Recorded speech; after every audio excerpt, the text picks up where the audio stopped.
पुढल्या बातमीकडे विधान परिषदेच्या जागांसाठी मोर्चे बांधणी सुरू झाली आहे। बसवराज पाटलांची वर्णी लागण्यासाठी भाजपच्या हालचाली आहेत। अभिमन्यू पवार आणि विजय देशमुखांकडून मुख्यमंत्र्यांची भेट झालेली आहे। 27 मार्चला विधान परिषदेच्या 5 जागांकरता निवडणूक होतीये।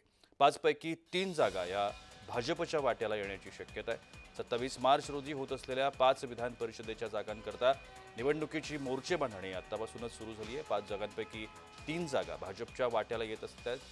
त्यातल्या एकाच जागेवर बसवराज पाटील यांची वर्णी लागावी याकरता मुख्यमंत्री देवेंद्र फडणवीस यांचे विश्वासू अभिमन्यू पवार आणि विजय देशमुख यांनी मुख्यमंत्र्यांची या संदर्भात भेट घेतल्याचं देखील बोललं जात आहे।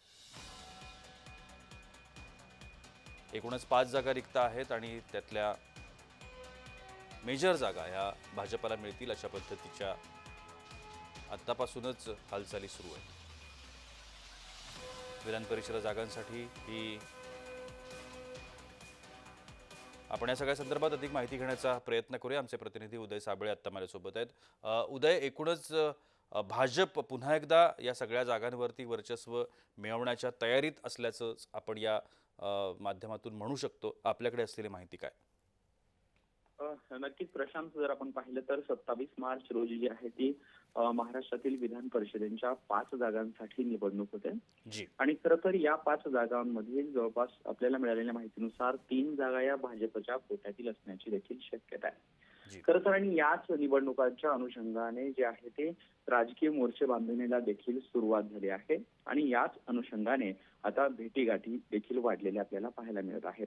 खरं तर एकेकाळी शिवराज पाटील चाकूरकर यांचे मानसपुत्र म्हणून ओळख असलेल्या बसवराज पाटील यांनी भाजपामध्ये गेल्या लोकसभा निवडणुकीच्या वेळी प्रवेश केला होता आणि खरं तर याच बसवराज पाटलांना आता कुठेतरी विधान परिषदेची जागा मिळणार का यासाठी देखील एकेकाळचे मुख्यमंत्री देवेंद्र फडणवीस यांचे विश्वासू सहकारी आणि आमदार अभिमन्यू पवार यांनी देखील मोर्चे बांधणी केल्याचं आपल्याला पाहायला मिळते आणि तसा फोटो जो आहे तो आता सोशल मीडियावरती व्हायरल होत आहे। प्रशांत, नक्कीच उदय, धन्यवाद आपण दिलेल्या विस्तृत माहिती करता।